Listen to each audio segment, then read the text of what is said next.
2025년 10월 13일 새벽기도에 오신 여러분을 주님의 이름으로 축복하고 환영합니다. 오늘 우리에게 주신 하나님의 말씀은 역대하 24장 17절에서 27절까지의 말씀입니다. 제가 가진 성경으로는 구약성경 687쪽에 있습니다. 역대하 24장 17절에서 27절까지의 말씀인데요. 대표적으로 18절 말씀만 읽도록 하겠습니다.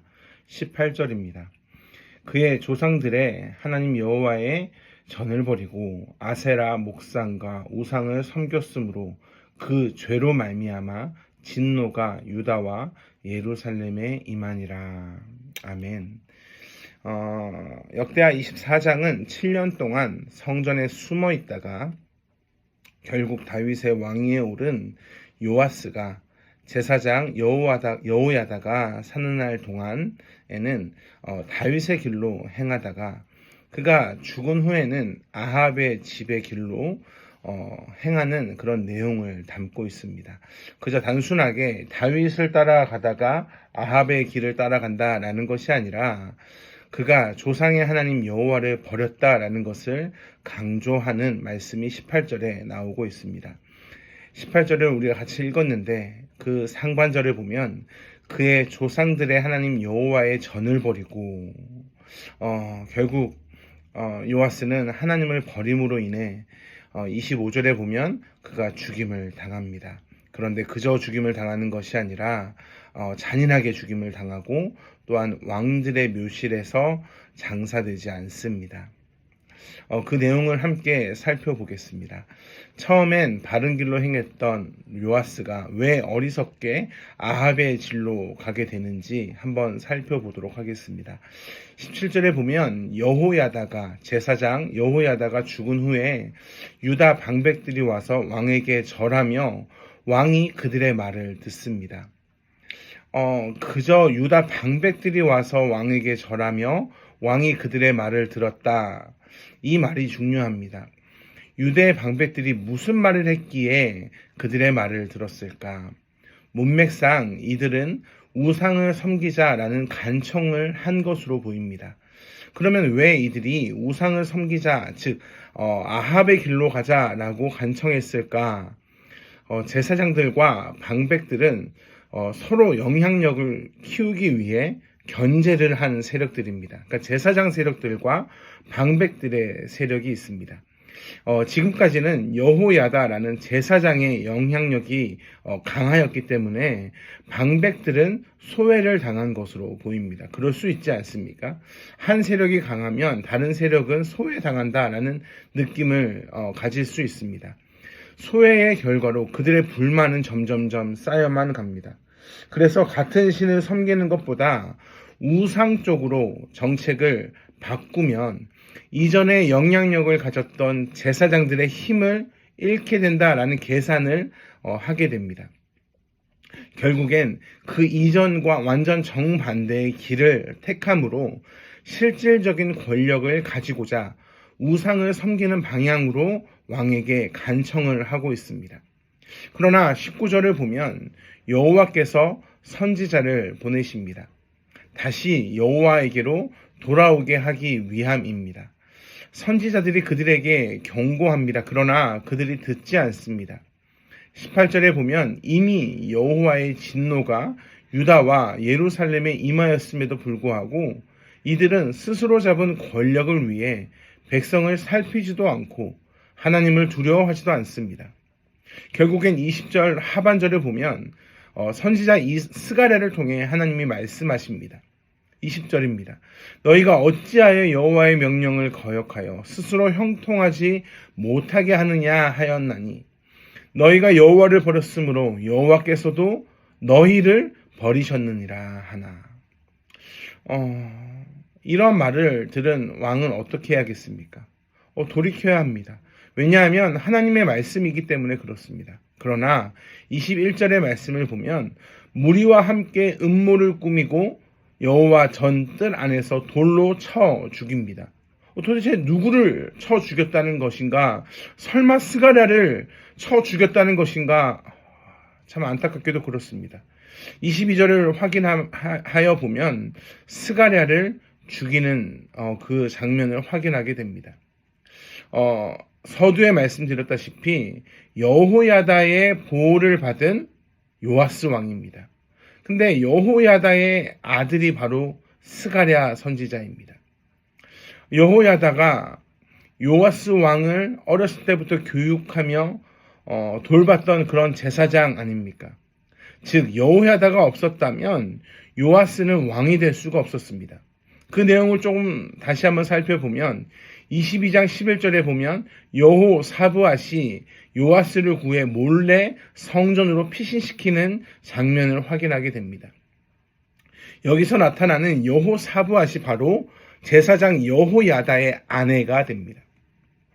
그러니 여호야다의 아내가 지금 왕이 되었던 요아스를 구해서 성전으로 피신을 시킨 겁니다. 그리고 6년 동안 하나님의 전에 숨겨두고 양육을 했습니다. 거기에 그치는 것이 아니라 23장 11절에 보면 요아스에게 왕관을 씌우고 율법책을 주고 기름을 부어 왕으로 삼습니다. 또한 여호야다가 살아있을 동안에 하나님을 잘 섬길 수 있도록 옆에서 도왔습니다. 그것이 24장 4절부터 14절까지의 말씀입니다.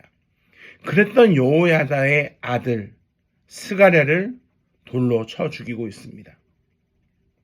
그렇기 때문에 22절에 뭐라고 말씀하시냐면 요아스 왕이 이와 같이 스가랴의 아버지 여호야다가 베푼 은혜를 기억하지 아니하였다라는 말씀이 기록되어 있습니다. 은혜를 기억하지 않았다는 말씀은 참 너무하다, 참 나쁘다 이 정도가 아닙니다. 하나님의 언약의 말씀을 지킨 제사장이며 요아스는 그 언약을 지킨 제사장의 큰 수혜자였습니다. 그런데 사람이 이렇게도 악할 수가 있을까? 어떻게 이렇게 거짓될 수 있을까? 하나님은 이 어리석은 왕을 어떻게 하십니까? 1주년 후에 아람 군대가 요아스를 치려고 올라옵니다. 그래서 유다와 예루살렘 백성 중에서 모든 방백들을 다 죽입니다. 방백들이 누구입니까? 우상 숭배를 권장했던 자들이 그 방백들입니다. 그 방백들이 다 죽게 됩니다. 그럼 아람 군대가 강해서 방백들이 다 죽임을 당했는가? 유다 백성들이 그렇게 고통을 당했는가? 그렇지 않습니다. 24절의 말씀을 보면 아람 군대가 적은 무리로 왔다는 것을 확인하게 됩니다. 그러나 여호와께서 심히 큰 군대를 그들의 손에 넘기십니다.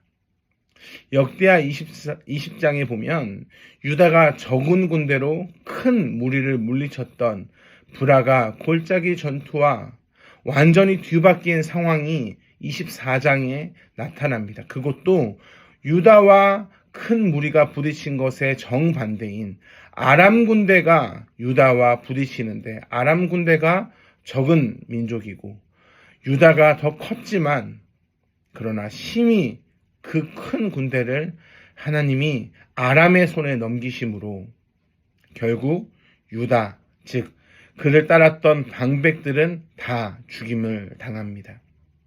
누가 남습니까? 요아스가 버렸던 사람들이 남았습니다.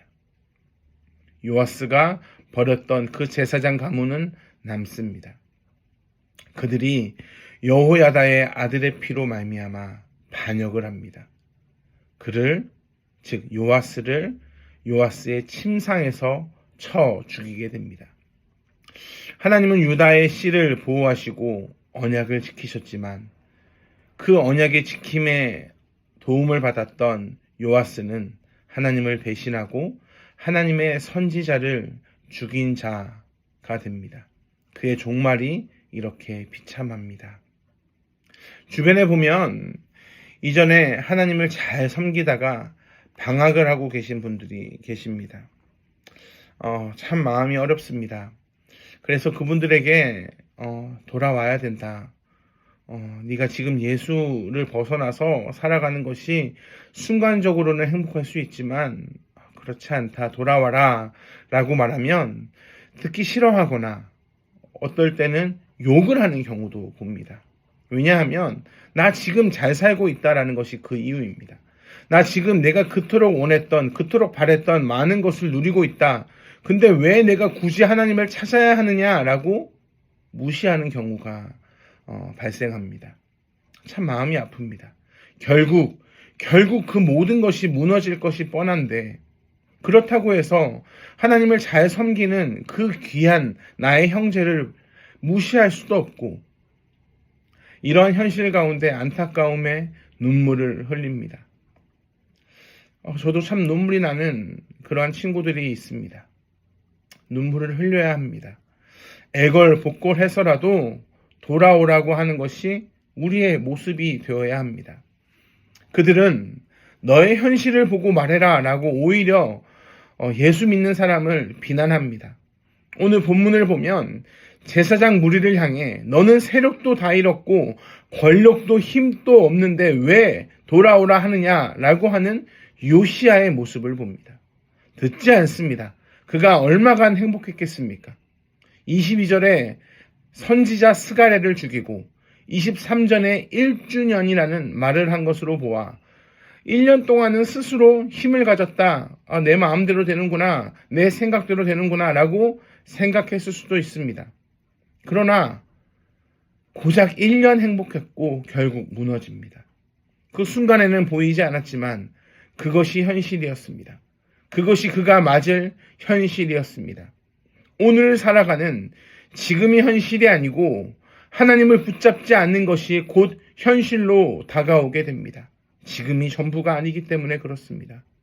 사랑하는 성도 여러분, 여러분이 그 방학을 하는 한 분 한 분을 눈물로 기도하고 계시다라고 저는 확신합니다.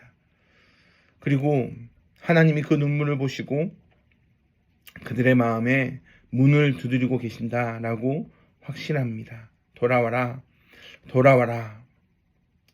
참 그런 귀한 성도님들이 돌아왔으면 좋겠습니다. 제발 정말로 돌아왔으면 좋겠습니다. 그리고 함께 그리스도 안에서 웃고 함께 울었으면 좋겠습니다.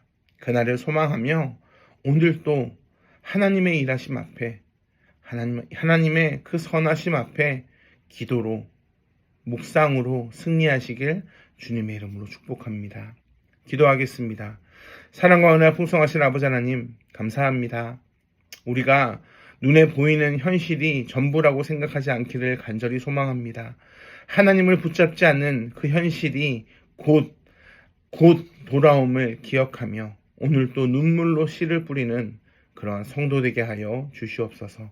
감사합니다. 사랑이 많으신 예수 그리스도의 이름으로 기도합니다. 아멘.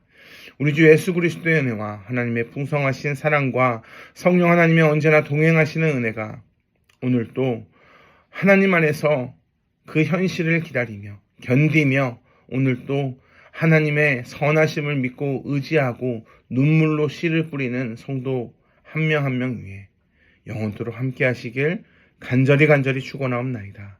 아멘.